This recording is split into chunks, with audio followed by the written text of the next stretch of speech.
This story is based on true events. The names of characters and cities have been changed for confidentiality purposes. Linwood Middle School sat in the heart of a small, tightly knit Ohio town, its red brick walls bordered by maple trees that turned fiery shades of orange and red every fall. The school was modest but well-maintained, with a sprawling lawn used for soccer games and a flagpole at its entrance that proudly flew the stars and stripes. On the surface, Linwood Middle appeared to embody the ideals of small-town America: tradition, community, and safety. Parents trusted it as a place where their children could learn and grow, surrounded by caring teachers and friends. But for Abigail Carter, the school represented something else entirely. To her, it was a suffocating institution where rules, conformity, and unrelenting authority figures left no room for individuality or dissent. Abigail was a brilliant yet enigmatic child, the kind of student teachers alternately admired and struggled to understand. At 13, she possessed an intelligence that often surpassed that of her peers, making her a standout in her advanced classes. She had an uncanny ability to absorb complex concepts and apply them in ways that left even her instructors momentarily speechless. Whether it was solving difficult math problems or dissecting dense literature, Abigail excelled effortlessly. Her classmates, however, regarded her with a mix of awe and unease. She rarely engaged in their conversations or participated in extracurricular activities. Abigail's interactions were curt, her demeanor distant. She seemed content to exist on the fringes, as if observing the world from a vantage point invisible to others. Abigail's appearance only heightened her mystique. She was tall for her age, with long dark hair that fell past her shoulders in waves she rarely bothered to style. Her pale skin, almost translucent under the fluorescent lights of the school hallways, gave her an ethereal quality, while her piercing green eyes seemed to see through anyone who dared to meet her gaze. She dressed plainly, favoring dark jeans, oversized hoodies, and sneakers that bore the scuffs of years of wear. Despite her unassuming wardrobe, she carried herself with an air of quiet confidence, as though she held secrets too complex for anyone else to grasp. At home, Abigail's life was equally peculiar. She lived with her father, a withdrawn man who worked long hours as an accountant, and her younger brother Max, who spent most of his time glued to video games. Abigail's mother had left the family years earlier, her absence a shadow that loomed over the household but was rarely acknowledged. The Carters lived in a small, two-story house on the edge of town, its exterior peeling from years of neglect. Inside, Abigail's room was a stark contrast to the rest of the home. Shelves lined the walls, crammed with books on every subject imaginable: astronomy, chemistry, engineering, and even psychology. Her desk was a cluttered laboratory of sorts, strewn with wires, tools, and half-finished experiments. To Abigail, this space was a sanctuary, a refuge from the rigid expectations of the outside world. Despite her academic success, Abigail's relationship with authority figures, especially her teachers, was fraught with tension. She viewed most of them as condescending gatekeepers, individuals who wielded their positions of power to stifle creativity and enforce conformity. Over the years, her disdain for them grew, fueled by a series of escalating conflicts. Teachers often scolded her for questioning their methods or refusing to adhere to classroom rules. Abigail's intelligence, which should have been celebrated, instead became a source of friction. She was labeled difficult, a student who excelled academically but disrupted the social order of the classroom. To the faculty, Abigail was a problem to be managed rather than a mind to be nurtured. The turning point in Abigail's growing isolation came during her 7th grade year when a new principal, Mr. Fletcher, implemented a stricter disciplinary policy. Under his leadership, Linwood Middle became a place where individuality was stifled, and every misstep, no matter how minor, was met with harsh consequences. Detentions became commonplace, and the school culture shifted toward rigid compliance. Abigail found herself singled out repeatedly, her sharp tongue and refusal to submit to arbitrary rules placing her directly in Mr. Fletcher's crosshairs. He viewed her as a disruptive influence, an example that needed correction for the greater good of the school. The teachers, emboldened by Mr. Fletcher's approach, began to treat Abigail as a scapegoat for classroom disruptions, often blaming her for problems she had not caused. Her science teacher, Mrs. Whitaker, berated her publicly for refusing to follow lab protocols, even though Abigail's experiments consistently yielded better results than her peers. Her English teacher, Mr. Caldwell, accused her of plagiarizing an essay simply because her insights were too advanced for someone her age. These incidents, small on their own, compounded into a pattern of systemic hostility that left Abigail feeling cornered and alienated. Outside of the classroom, Abigail's peers offered little solace. While some admired her intellect, most viewed her as strange, even threatening. Gossip spread through the hallway stories about Abigail's odd hobbies and her tendency to speak in ways that made others feel small. The few friendships she had in earlier years dissolved as her reputation grew. By the time she entered 8th grade, Abigail was completely isolated. She ate lunch alone, her table a solitary island in a sea of chattering groups. She spent her free periods in the library, buried in books while the other students congregated in the hallways or the courtyard. As her isolation deepened, Abigail's resentment toward the school and its staff festered. She began to see her teachers not as individuals but as a collective obstacle, a monolithic force that existed solely to oppress her. This perception was fueled by her growing interest in systems of control and rebellion, subjects she explored through the books she borrowed from the library and the articles she read online. Abigail became fascinated with the idea of dismantling authority, of exposing its fragility through calculated resistance. Her notebooks, once filled with equations and scientific theories, began to include cryptic plans and sketches, the first seeds of an idea that would later blossom into something far darker. Despite the warning signs, no one at Linwood Middle recognized the storm brewing within Abigail. Her teachers, blinded by their own frustrations, dismissed her defiance as a phase. Her classmates avoided her, preferring not to engage with the girl they had dubbed Abby the Anomaly. Even her father, consumed by his work and the responsibilities of raising 2 children alone, failed to notice the subtle shifts in her behavior. Abigail became a ghost in her own life, unseen and unheard, her rage simmering just below the surface. The stage was set. Linwood Middle School, with its strict rules and unyielding authority, had unwittingly created the perfect conditions for Abigail's transformation. She had spent years internalizing the lessons of a system that valued obedience over individuality, that punished questioning over mediocrity. Now that same system would become the target of her meticulously crafted rebellion. Abigail's plan was still forming, but the seeds of her actions had been planted. All it would take was a spark to ignite the fire within her, a single event to push her from contemplation to execution. The catalyst for Abigail Carter's devastating plan came in the spring of her 8th grade year, during a time when the pressures of adolescence collided with the unyielding authority of Linwood Middle School. The school, with its brick walls and regimented schedules, had always been a place of tension for Abigail, but that tension reached its breaking point during a series of events that unfolded over just a few weeks. What began as routine conflicts spiraled into something far more sinister, a series of humiliations and betrayals that hardened Abigail's simmering resentment into cold, calculated intent. It started with a minor infraction, at least minor by most standards. Abigail had been working on a personal project during her free period in the library, a habit that had become her escape from the monotony and hostility of the school day. She had set up a small station on one of the library tables, meticulously arranging wires, circuits, and a small power source for an experiment she was developing. The librarian, Mrs. Owens, had always turned a blind eye to Abigail's unconventional use of the space, preferring to focus on the students who were louder and more disruptive. But on this particular day, Mr. Fletcher, the principal, happened to walk through the library on one of his routine inspections. Fletcher's discovery of Abigail's setup marked the beginning of a campaign to clamp down on what he saw as her insubordination. He confiscated her materials, citing safety concerns, and demanded that she attend a meeting with him after school to discuss her behavior.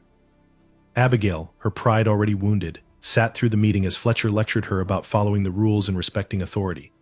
To him, it was a routine disciplinary action. To Abigail, it was a direct attack on the one thing that gave her a sense of control and purpose: her ability to think and create freely. When she returned home that evening, her hands shook as she rewired the circuits Fletcher had taken apart, her mind replaying his words like a broken record. The following week brought another incident, one that pushed Abigail closer to the edge. During a school assembly, held in the crowded gymnasium, Mr. Caldwell, her English teacher, used her as an example of a student who was brilliant but uncooperative. His intention may have been to motivate the other students, but the effect on Abigail was devastating. The laughter from her classmates echoed in her ears as he recounted her refusal to rewrite an essay he had deemed too abstract for the assignment. Abigail felt exposed, her private rebellion against conformity turned into a public spectacle. The humiliation burned in her chest, and she sat frozen in her seat, her nails digging into her palms as the assembly continued around her. The worst of it came later that day during her science class. Mrs. Whitaker, who had always seemed to take a particular pleasure in criticizing Abigail, accused her of cheating during a lab exercise. Abigail had completed the assignment too quickly, her results far surpassing those of her peers. Instead of commending her skill, Whitaker claimed that Abigail must have copied answers or used unauthorized methods.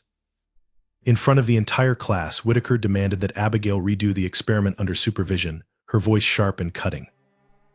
The other students snickered behind their hands as Abigail silently complied, her face a mask of indifference, even as anger churned inside her. The second experiment yielded the same results, but Whitaker offered no apology, dismissing Abigail with a curt wave of her hand. It was after this string of incidents that Abigail began to withdraw completely. At lunch, she no longer even attempted to sit in the cafeteria, retreating instead to a supply closet near the science wing where she could eat in solitude.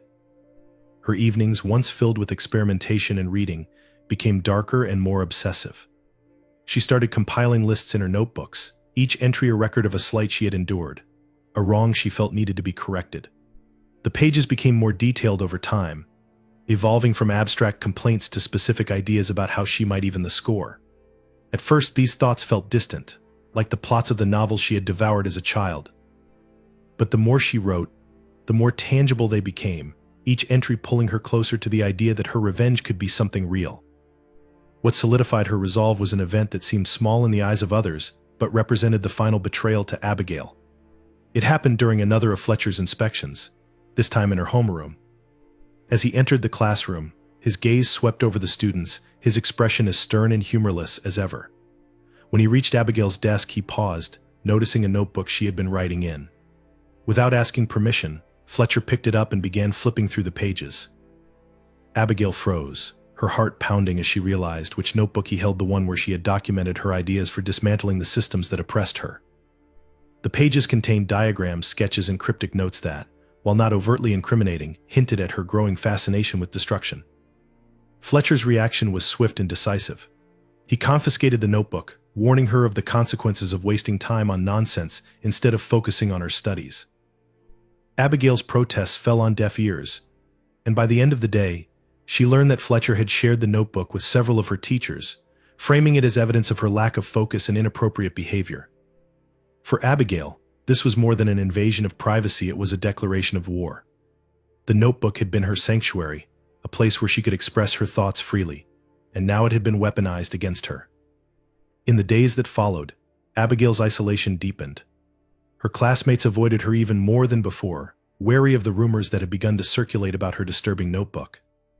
Her teachers, emboldened by Fletcher's intervention, grew stricter in their treatment of her, framing every act of defiance as proof of her supposed instability. Abigail, however, felt a strange sense of clarity. The system had shown its true colors, revealing itself to be as oppressive and cruel as she had always suspected. There would be no reconciliation, no understanding. The only path forward, she decided, was one that would dismantle the system entirely. The spark that ignited Abigail's plan came one afternoon as she sat in the library, staring at a chemistry textbook she had borrowed weeks earlier.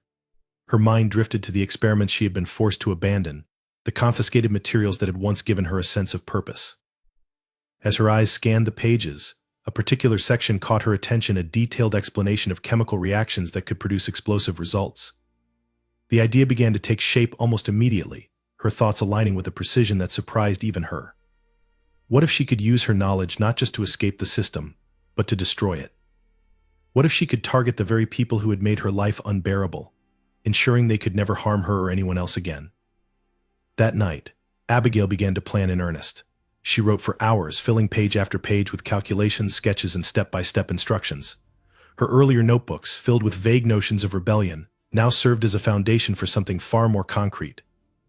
Abigail studied the layout of the school, memorizing the locations of classrooms, offices, and storage rooms. She identified weak points in the building's security, noting how supplies could be smuggled in and hidden without detection. Every detail was accounted for, every variable considered.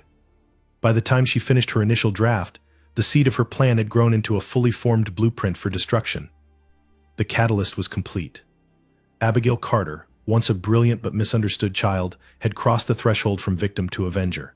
Her pain, her isolation, and her humiliation had coalesced into a single, driving purpose. The events at Linwood Middle School had set her on a path from which there was no turning back, a path that would lead to devastation and tragedy on an unimaginable scale. Abigail Carter's plan began to take form in the depths of her mind, meticulously crafted and born out of months of humiliation, isolation, and festering resentment. She approached the task with the same focus and precision she had always applied to her schoolwork, But this time, her goal was not to excel in academics. It was to dismantle the authority figures who had, in her view, turned her life into a relentless cycle of oppression and degradation. The plan was not impulsive, it was methodical, calculated, and executed with a chilling level of foresight for a 13-year-old girl. The first step in Abigail's plan was research.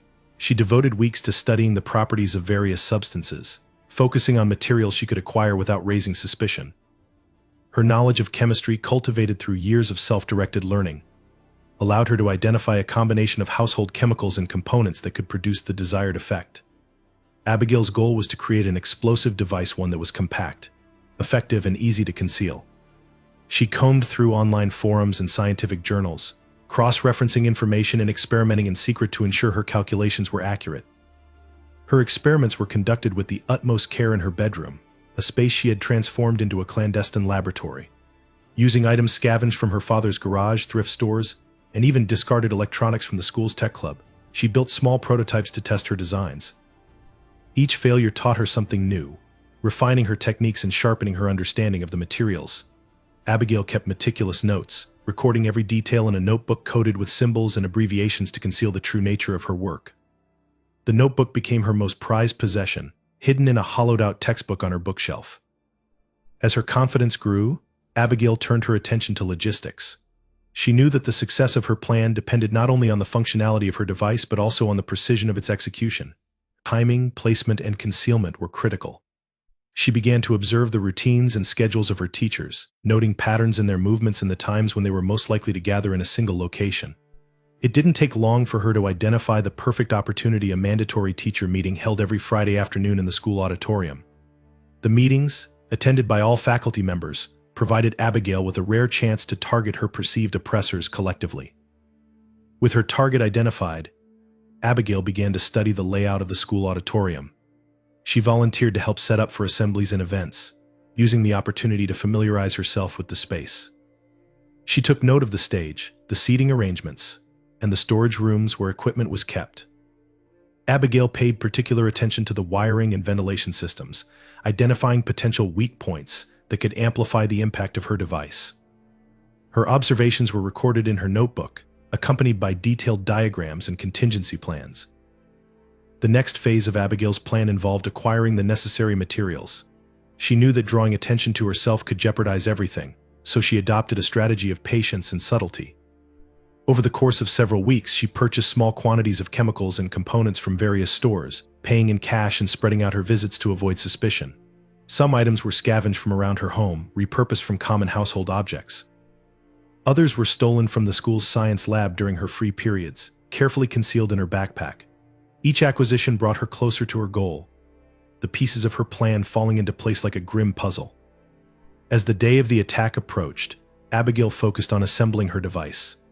She worked late into the night, her bedroom illuminated by the faint glow of a desk lamp as she carefully soldered wires and secured components. The device itself was deceptively simple, housed in a repurposed metal lunchbox to avoid detection. Inside, a series of chemical chambers were connected to an ignition mechanism triggered by a remote signal. Abigail tested the mechanism repeatedly, ensuring its reliability and making adjustments as needed. By the time she completed the device, it was a compact yet deadly creation, a testament to her ingenuity and determination. Concealing the device presented its own challenges, but Abigail had anticipated this. She crafted a disguise for the lunchbox, decorating it with bright stickers and cheerful patterns to make it appear like an ordinary school project. On the morning of the attack, she carried it to school alongside her books and supplies, her expression calm and unremarkable. Abigail's unassuming demeanor, coupled with the chaos of a typical school day, allowed her to move unnoticed through the halls. During lunch, Abigail slipped into the auditorium under the guise of retrieving a forgotten item from the storage room. She moved quickly and deliberately, placing the device beneath the stage where it would be hidden from view but positioned for maximum effect. She had chosen the location carefully, ensuring that the blast would target the teachers seated at the front of the auditorium while minimizing collateral damage. Abigail activated the device's timer, synchronized with the start of the meeting, and exited the auditorium without hesitation.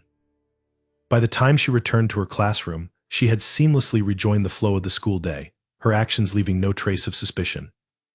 The final piece of Abigail's plan involved creating an alibi. She knew that the aftermath of the attack would bring intense scrutiny, and she needed to ensure that she appeared as far removed from the incident as possible. Abigail deliberately engaged with her classmates during the afternoon, participating in group activities and making a point of being visible to teachers and students alike. Her calculated normalcy served to shield her from suspicion, her calm demeanor a stark contrast to the storm she had set in motion. As the clock ticked toward the start of the teacher meeting, Abigail felt a strange sense of detachment. The plan she had nurtured and refined for so long was no longer theoretical, it was real, unfolding exactly as she had envisioned. She sat at her desk, her hands folded neatly, her expression serene.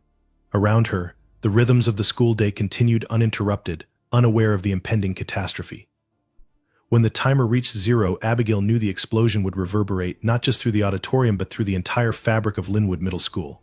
She had prepared for every contingency, every possible outcome. Yet, even in her meticulous planning, there was one thing she could not predict: how the world would react to the actions of a 13-year-old girl whose brilliance had been twisted into something unrecognizable. The execution of Abigail Carter's plan unfolded on a gray Friday afternoon, the kind of overcast day that seemed to dampen the spirits of everyone at Linwood Middle School. For the teachers, it marked the end of a long week and the beginning of yet another mandatory meeting in the school auditorium. For the students, it was simply another step closer to the weekend, a chance to escape the monotony of classes and lectures. For Abigail, however, it was the culmination of months of meticulous planning, the moment where thought and action would collide in devastating finality. The day began unremarkably, the routines of the school operating like clockwork. Teachers handed out assignments, students shuffled between classes, and the intercom buzzed periodically with announcements from the principal's office. Abigail moved through the halls like a ghost, unnoticed and unremarkable. She had rehearsed this day in her mind so many times that her actions felt almost automatic, each step a piece of the puzzle falling into place. Her expression betrayed nothing, her body language calm and measured, as though she were merely going through the motions of another ordinary school day. Abigail had arrived early that morning, the metal lunchbox containing her device tucked securely in her backpack. The disguise she had crafted, a cheerful design of stickers and colorful tape, blended seamlessly with the other school supplies scattered across her desk. To anyone watching, it was indistinguishable from the dozens of other lunchboxes carried by students each day. Abigail knew that this layer of concealment was critical. Even the slightest hint of suspicion could unravel everything she had worked toward. As the morning passed, she went about her classes with quiet focus, the weight of the lunchbox a constant but manageable reminder of what lay ahead. At lunchtime, Abigail slipped away from the cafeteria under the pretense of retrieving a forgotten item from the science lab. Her true destination, however, was the school auditorium. She had memorized the route and timed her movements carefully to avoid crossing paths with teachers or hall monitors. The hallways were mostly empty, the muffled noise of students and staff contained within the cafeteria and classrooms. Abigail walked with purpose, her hands steady despite the storm of thoughts swirling in her mind. She felt no fear, only a cold, detached resolve. Entering the auditorium, Abigail moved quickly but deliberately. The space was dimly lit, the stage set for the upcoming meeting with rows of chairs arranged neatly before it. The scent of cleaning products lingered faintly in the air, a reminder of the janitor's routine preparations. Abigail navigated to the edge of the stage, crouching to slide the lunchbox into a pre-selected spot beneath the platform. She had chosen the location for its central position and relative obscurity, ensuring that the device would be both effective and hidden from view. Her hands worked methodically, connecting the final wires and activating the timer. The mechanism clicked softly, its countdown beginning the moment she secured it in place. Satisfied that everything was as planned, Abigail stood and surveyed the room one final time. The silence was almost oppressive, broken only by the faint hum of the ventilation system. She straightened her hoodie, adjusted her backpack, and exited the auditorium as quietly as she had entered. The weight in her chest lifted slightly as she rejoined the bustle of the school, her device now out of her hands and ticking away toward its fateful moment. The hours that followed passed in a blur. Abigail sat through her afternoon classes with a level of focus that startled even her teachers, her pen gliding across her notebook as she completed assignments and took notes. Her alibi was meticulously constructed. She ensured that she was visible, engaged, and accounted for during every moment leading up to the explosion. She even raised her hand to answer a question in math class, her voice steady and unremarkable. Her classmates barely noticed her, their attention fixed on their own lives and concerns. Abigail's calm demeanor was her greatest shield, an impenetrable mask that concealed the enormity of what she had done. The meeting in the auditorium began at 3:15 p.m. Shortly after the final bell dismissed the students for the weekend. The teachers filed into the room, their conversations a low murmur as they took their seats. Some carried coffee cups, others clutched folders and notepads, their expressions a mix of fatigue and impatience. The principal stood at the podium, flipping through his notes as he prepared to address the staff. The atmosphere was one of reluctant obligation, the teachers eager to finish the meeting and return to their lives outside of the school. None of them noticed the faint metallic glint beneath the stage, nor the ominous silence that seemed to settle over the room as the timer ticked toward zero. The explosion, when it came, was sudden and devastating. A deafening roar shattered the quiet, accompanied by a blinding flash of light and a shockwave that tore through the auditorium with merciless force. The blast radiated outward, the stage disintegrating in an instant as a wall of heat and debris engulfed the first rows of seats. Chairs were flung across the room like toys, their metal frames twisted and mangled. The ceiling lights flickered and went dark, plunging the space into chaos illuminated only by the flickering flames that erupted from the wreckage. The aftermath of the explosion was a scene of pure horror. The once pristine auditorium was unrecognizable, its walls blackened with soot and its floors littered with debris. The air was thick with smoke, acrid and choking, mingling with the screams of the injured and the eerie silence of those who had not survived. Teachers lay scattered across the room, some motionless, others writhing in pain as they clutched at their wounds. Blood pooled on the floor, glinting darkly in the flickering light. The echoes of the explosion reverberated through the school, sending students and staff into a frenzy of confusion and panic. Abigail watched the chaos from a safe distance, her face expressionless as the fire alarms blared and the hallways filled with fleeing students. She stood near the lockers, blending seamlessly into the crowd, her small frame overshadowed by the frantic movement around her. She could feel the vibrations of the explosion in her chest, the dull roar of the alarms masking the screams that reached her ears. Her mind was eerily calm, her thoughts detached from the devastation she had caused. This was not an act of passion or anger, it was the realization of a calculated plan, a statement written in fire and blood. Within minutes, the first responders arrived. Police officers, firefighters, and paramedics swarmed the school, their shouts cutting through the chaos as they worked to secure the area and tend to the injured. Ambulances lined the streets, their lights casting red and blue reflections against the gray sky. Abigail stood in the shadows, watching as stretchers were wheeled out of the building, covered bodies hidden beneath white sheets. The realization of her actions should have weighed on her, but instead she felt a strange emptiness, a void where emotion should have been. As the evening descended on Linwood Middle School, the scope of the tragedy became clear. 15 teachers were confirmed dead, their lives extinguished in an instant by the explosion. Dozens more were injured, their bodies scarred and broken.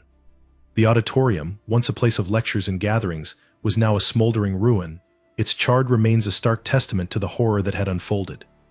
Abigail returned home that night unnoticed, her mask of normalcy firmly in place. The school, the town, and the world would soon learn of the devastation, but for now she remained a phantom, her actions hidden in plain sight. The investigation into the devastating explosion at Linwood Middle School began almost immediately, as first responders and law enforcement descended upon the smoldering wreckage of the auditorium. The scene was a nightmare of chaos and destruction. Firefighters worked to extinguish the remaining flames, their faces smeared with soot as they combed through the ruins for survivors. Paramedics triaged the injured in the parking lot, their hands slick with blood as they stabilized broken limbs, treated burns, and administered oxygen to those choking on the acrid smoke. Police officers cordoned off the area, their expressions grim as they kept onlookers at bay and secured the premises for what they already suspected was a crime scene. At first, the explosion was treated as a tragic accident. The initial theory posited by investigators was a gas leak, a common enough hazard in older buildings like Linwood Middle School. The magnitude of the blast, however, raised immediate doubts. Gas leaks typically caused localized damage, but the devastation in the auditorium was widespread and catastrophic. The epicenter of the explosion was clearly beneath the stage, where the most severe structural damage and concentration of debris were found. This level of destruction hinted at something far more deliberate, a suspicion that was confirmed when the forensics team began sifting through the rubble. Among the twisted metal and charred wood, investigators found fragments of the device that had caused the explosion. Tiny shards of the lunchbox that had housed the mechanism were recovered, along with traces of wiring, chemical residue, and a small remote receiver. The evidence was clear this was not a random accident or an unfortunate oversight in building maintenance. It was a carefully planned and executed act of sabotage. The realization sent a ripple of unease through the investigative team. Someone had deliberately set out to destroy the auditorium and everyone inside it. The discovery of the device prompted a full-scale criminal investigation, with local authorities quickly enlisting the help of state and federal agencies. The FBI's explosives unit was called in to analyze the remnants of the device, reconstructing its design to understand how it had been built and deployed. The results were unsettling. The bomb was crude but effective, its components sourced from common household items that could be purchased without arousing suspicion. The chemicals used were inexpensive and readily available, further complicating the search for the perpetrator. It was clear that whoever had built the device possessed a deep understanding of chemistry and mechanics, as well as the patience and precision to assemble it undetected. With the auditorium sealed off as a crime scene, investigators turned their attention to the broader context of the attack. Witness interviews began immediately, with police and FBI agents questioning students, teachers, and staff about the events leading up to the explosion. The accounts they gathered were chaotic and fragmented, reflecting the panic and confusion that had gripped the school in the aftermath. Most witnesses described the meeting as routine, a mundane gathering that had been interrupted by the sudden and deafening blast. Few had noticed anything unusual beforehand, though a handful of students reported seeing someone in the auditorium earlier in the day. The list of potential suspects was initially overwhelming. Linwood Middle School was a bustling community with hundreds of students, staff, and visitors passing through its halls each day. The possibility of an outsider, perhaps a disgruntled former employee or an estranged family member, was considered, but no evidence of forced entry or unauthorized access was found. Security cameras in the hallways captured only the usual foot traffic, with no suspicious individuals entering or exiting the auditorium. The lack of clear leads frustrated investigators, who were under immense pressure to deliver answers to a grieving community. As the investigation progressed, the focus gradually shifted to the student body. The idea that one of the school's own might have been responsible was unthinkable to many, but the evidence increasingly pointed in that direction. The crude design of the device suggested an amateur rather than a seasoned criminal, and the choice of target, the auditorium, during a teacher meeting hinted at a personal motive. Detectives began compiling a list of students with behavioral issues, disciplinary records, or histories of conflict with faculty members. The list was long, but one name stood out from the rest: Abigail Carter. Abigail's name surfaced repeatedly during witness interviews. Teachers described her as a brilliant but defiant student, one who often challenged authority and refused to conform to classroom norms. Several mentioned recent incidents in which she had clashed with staff, including a public reprimand during an assembly and accusations of cheating in science class. Fellow students spoke of her isolation and aloofness, describing her as weird and different. Some even recalled her fascination with science and mechanics, noting her tendency to spend hours tinkering with experiments and sketching complex diagrams in her notebooks. What truly set Abigail apart, however, was her calm demeanor on the day of the explosion. While other students had panicked, fleeing the building in tears or huddling in corners, Abigail had remained unnervingly composed. Security footage showed her walking through the hallways with measured steps, her face expressionless as she moved away from the auditorium moments before the blast. When questioned by police, she provided a plausible alibi, explaining that she had been in class during the meeting. Her answers were precise and emotionless, offering no clues to the investigators. Yet there was something about her demeanor that raised suspicions of detachment that seemed out of place amidst the chaos and grief. The breakthrough came when detectives searched Abigail's home. With a warrant in hand, they combed through her bedroom, uncovering a treasure trove of evidence that tied her directly to the attack. On her desk, they found notebooks filled with chemical formulas, circuit diagrams, and detailed plans for constructing explosives. Each page was meticulously organized, the handwriting neat and deliberate. Hidden beneath her mattress was the hollowed-out textbook containing her coded journal, which described her grievances against the school and her escalating desire for revenge. The language was chillingly methodical, devoid of emotion but brimming with intent. In her closet, investigators discovered a collection of tools, wires, and containers that matched the materials used in the bomb. Some items still bore the residue of the chemicals she had used, while others were identical to components recovered from the auditorium. The final piece of evidence was a receipt for a purchase made at a local hardware store, listing several of the key materials used in the device. The date of the transaction corresponded with the timeline of her preparations, sealing her fate in the eyes of the investigators. Abigail was arrested at her home without incident. The sight of the small, pale girl being led away in handcuffs sent shockwaves through the community, shattering the image of Linwood Middle School as a safe haven. Her father, blindsided by the revelation, could only watch in stunned silence as officers searched their home for additional evidence. The arrest made national headlines, with news outlets labeling Abigail as a child mastermind and debating the implications of her actions. The quiet, withdrawn girl who had once gone unnoticed in the hallways was now at the center of a media firestorm, her name synonymous with one of the darkest moments in the town's history. In custody, Abigail remained silent, her expression unreadable as investigators pressed her for answers. Psychological evaluations painted a complex portrait of a deeply intelligent, but emotionally detached individual, one whose sense of justice had warped into something unrecognizable. Abigail's lack of remorse unnerved even the most seasoned detectives, her calm demeanor contrasting starkly with the magnitude of her crime. The investigation, though complete, left a lingering question that no evidence could fully answer. How could a 13-year-old girl conceive and execute such an act of destruction? The aftermath of the Linwood Middle School bombing was a haunting chapter for the town of Linwood, Ohio, a community that would forever bear the scars of an act of violence both shocking and incomprehensible. In the days following the explosion, the school stood silent, its hallways empty, its windows darkened. The auditorium, once a place of assemblies and performances, was now a blackened shell, cordoned off by yellow police tape and surrounded by grim-faced officers. The smell of smoke and chemicals lingered in the air, a ghostly reminder of the devastation that had unfolded within its walls. For the families of the 15 teachers who had lost their lives, the grief was unbearable. Each name became a symbol of the tragedy, their smiling faces immortalized in photographs that adorned makeshift memorials outside the school. Flowers, candles, and handwritten notes covered the steps leading to the building, placed there by grieving students, parents, and colleagues. Vigils were held in the town square, where the community gathered to mourn together, their voices joining in solemn hymns and shared silence. The question on everyone's lips, spoken in whispers or shouted in anger, was the same: why? The surviving faculty and students struggled to cope with the trauma. Those who had been in the building at the time of the explosion suffered not only physical injuries, but also deep psychological wounds. Many were plagued by nightmares and panic attacks, unable to return to the school even as counselors were brought in to help them process what had happened. Parents refused to send their children back to Linwood Middle School, demanding assurances of safety that no one could provide. The school district, overwhelmed by the scale of the tragedy, announced that the building would remain closed indefinitely. As the dust settled, the nation turned its attention to Abigail Carter. Her arrest became a media sensation, with reporters and camera crews descending on Linwood, their vans crowding the narrow streets and their microphones thrust into the faces of anyone willing to speak. Abigail's mugshot, her pale face and piercing green eyes devoid of emotion, was plastered across television screens and newspaper front pages.